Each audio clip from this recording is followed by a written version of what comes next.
Βαγγέλης Πουρλιωτόπουλος, Γιώργος Γκούρτσας. Η παρουσία σας και μόνο στην Κύπρο δείχνει το ενδιαφέρον του ΠΑΟΚ για την ανάπτυξη δικτύου στο νησί. Έτσι, ένα πρώτο σχόλιο ήθελα. Ναι, είναι ξεκάθαρο αυτό. Νομίζω ότι πάντοτε τα τελευταία 15 περίπου χρόνια ο ΠΑΟΚ είναι πάρα πολύ κοντά στο νησί. Και δίκαια μάλιστα, γιατί υπάρχει εξαιρετική πρώτη ύλη. Προσπαθούμε να έρθουμε, να χαρτογραφήσουμε, να χτίσουμε συνεργασίες.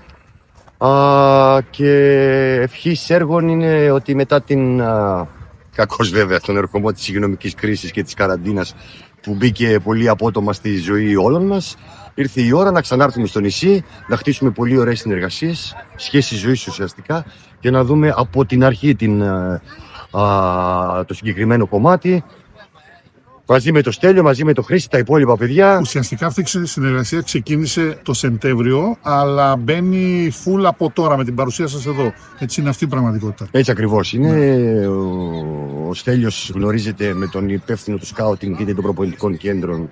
Γενικά, εμείς είμαστε ένας οργανισμός περίπου 60 ανθρώπων που καθένας έχει το ρόλο του. Να σας το αναπτύξω λίγο διαφορετικά. Εγώ είμαι ο Γενικός Διευθυντής της Ακαδημίας. Είχαμε 2-3 πολύ καλές συνεργασίες παλιότερα στο νησί, οι οποίες με το πέρασμα του χρόνου και περνώντας οι ομάδες και οι συνεργάτες μας στις μεγάλες κατηγορίες του νησιού, ήταν φυσιολογικό να έρθει το κλείσιμο του χρόνου και το κλείσιμο της συνεργασίας, και ήρθε η ώρα πραγματικά, όπως το ονειρευόμαστε, να ξανάρθουμε στο νησί με ανθρώπους οι οποίοι τρέχουν πάρα πολύ και τους ενδιαφέρει το χτίσιμο του νέου ταλέντου από την αρχή του έως μέχρι να φτάσει στην προοπτική, και ερχόμαστε εμείς να δέσουμε σαν προοπτική πάνω στη Θεσσαλονίκη με τη συγκεκριμένη ακαδημία, τη συγκεκριμένη φιλοσοφία που είναι κοινή μαζί με τα παιδιά, είτε με το Στέλιο είτε με το Χρήση και τους υπόλοιπους, να δούμε το πώς θα αναπτύξουμε, το πώς θα επικοινωνήσουμε αυτή τη συνεργασία στην πρωτεύουσα του νησιού, στη Λευκοσία, και έτσι να προχωρήσουμε.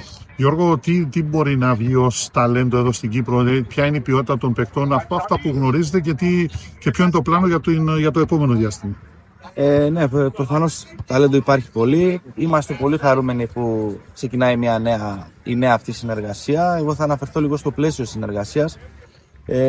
Είναι μια συνεργασία μεταξύ της Ακαδημίας μας εδώ και της ΠΑΟΚ που αφορά κυρίως αγωνιστικά, στο κομμάτι αυτό, κυρίως αγωνιστικά και προπονητικά αντικείμενα. Δηλαδή, επί της ουσίας υπάρχει μια άμεση διασύνδεση πλέον, και αυτό είναι το νέο πλαίσιο συνεργασίας, μια άμεση διασύνδεση με τα στελέχη και τους αθλητές της συνεργαζόμενης Ακαδημίας, όπου σε καθημερινή βάση μπορούμε να επικοινωνούμε μέσω και της πλατφόρμας Footy, ώστε να αναβαθμίσουμε το προπονητικό προϊόν, όπου αυτό προφανώς και θα καταλήξει στην ανάπτυξη και στην εξέλιξη των αθλητών. Χαρά μας είναι κάποια στιγμή στο κοντινό ή στο προσεχές έτσι απότερο μέλλον να έχουμε κάποια παιδιά που θα μπορέσουν, γιατί όχι, να μεταβούν και στη Θεσσαλονίκη και να συνεχίσουν και επαγγελματικά. Η αλήθεια είναι ότι στην Κύπρο τις ακαδημίες του ΠΑΟΚ τις έχουν πολύ ψηλά στη συνείδηση ο κόσμος και οι αθλητές, διότι βλέπουν και τις επιτυχίες, αλλά γνωρίζουν και τη δουλειά που γίνεται. Αυτό θεωρώ ότι είναι ένα επιπλέον συν για κάποιον να ενδιαφερθεί στο μέλλον, αν υπάρχει το ταλέντο, να παίξει κοντά σας. Είναι ευχάριστο αυτό. Καταρχήν νιώθουμε υπερήφανοι για όλα αυτά τα παιδιά που παίζουν στην πρώτη ομάδα, που παίζουν στην εθνική ομάδα, που παίζουν στο εξωτερικό. Είναι τιμή μας, γιατί είναι μια πολύχρονη διαδικασία, μια ένατη διαδικασία που έχει ξεκινήσει εδώ και 15 περίπου χρόνια. Παιδιά που θα έρθουν από 8, από 10 χρονών, που θα μεγαλώσουν μέσα στο σύλλογο, θα αποκτήσουν το DNA.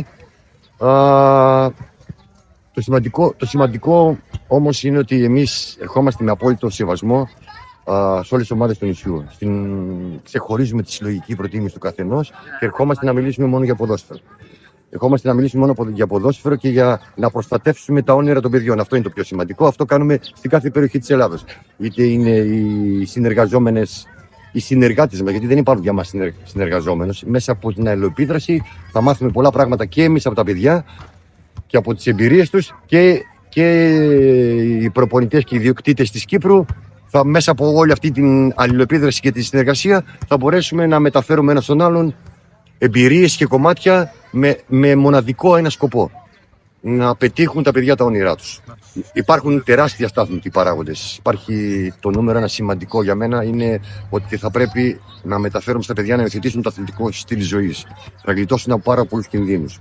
Μετά τα 13-14 θα δούμε ποια παιδιά θα ξεχωρίζουν. Υπάρχει ξεκάθαρη προοπτική, με απόλυτο σεβασμό, να έρθουμε να εμπνεύσουμε και όχι να επιβάλλουμε. Ότι εμείς είμαστε η καλύτερη προοπτική, εμείς έχουμε την εμπειρία, έχουμε το status quo στην εξέλιξη των παιδιών από τη μετάβαση από το αναπτυξιακό πρωτάθλημα στο ανδρικό πρωτάθλημα και περαιτέρω σε όλα τα όνειρά τους. Ποια είναι η ηλικία κλειδί για να ανακαλύψει μια ομάδα όπως ο ΠΑΟΚ το ταλέντο ή την προοπτική ενός παίκτη? Νομίζω ότι όλη η διαδικασία θα σας απαντήσει και ο Γιώργος Γιώργο, σε αυτό πρώτα και μετά θα έχει πω και ηλικία εγώ τη κλειδί, διαδικασία. δηλαδή τα 13, τα 14, τα 15, μπορούμε να το πούμε αυτό, να το οριοθετήσουμε? Εντάξει, θα μπορούσαμε να πούμε ότι και εμείς στα τμήματα υποδομής ουσιαστικά μέχρι την ηλικία των 13, έτσι χοντρικά μιλώντας, μιλάμε για παιδιά. Από εκεί και πέρα οι 14, οι 15 και μετά γίνονται αθλητές, παύλα ποδοσφαιριστές. Αλλά όπως είπε έτσι, πολύ σωστά και ο Βαγγέλης προηγουμένως, δεν θέλουμε να βάλουμε έτσι ένα στενό πλαίσιο ηλικιακό σε αυτήν την κρίση, σε αυτήν την αξιολόγηση. Θέλουμε τα παιδιά να χαίρονται το ποδόσφαιρο, θέλουμε τα παιδιά να βρίσκονται σε ένα καλό ελκυστικό περιβάλλον και από την πλευρά μας και εμείς όσο μπορούμε βοηθούμε μέσω αυτών των συνεργασιών. Από εκεί και πέρα θέλουμε να μπορούμε να δώσουμε και την προοπτική και τη δυνατότητα ανάπτυξης και εξέλιξης και στα παιδιά που έχουν έτσι κάποιες δυνατότητες περισσότερες. Τέλεια. Να σε ευχηθώ ότι καλύτερο για το πλάνο που υπάρχει από το δικέφαλο του Βορρά στην Κύπρο και είμαι σίγουρος θα πάει πάρα πολύ καλά αυτό το κομμάτι. Και εμείς να σας ευχαριστήσουμε για την επικοινωνία αυτή. Αυτό που θα ήθελα να συμπληρώσω πριν εγώ στην ερώτησή σας και στην ανάπτυξη από τον Γιώργο είναι ότι θέλουμε να δημιουργήσουμε άρτια χαρακτηριστικά. Είτε είναι τεχνικά, είτε είναι τακτικά, είτε είναι ψυχοπνευματικά αύριο μεθαύριο. Και πάνω απ' όλα να μην ξεχνάμε ότι μέχρι τα 17-18 πριν την εισαγωγή στο ανδρικό ποδόσφαιρο θα πρέπει να φτιάξουμε καλούς ανθρώπους. Είναι το πλέον σημαντικό. Η ζωή δεν ξεκινάει με το ποδόσφαιρο ούτε τελειώνει με το ποδόσφαιρο.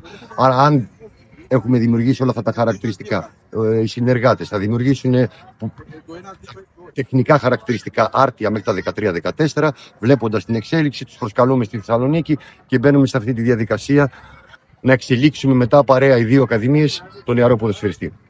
Ευχαριστώ πολύ. Να είστε καλά.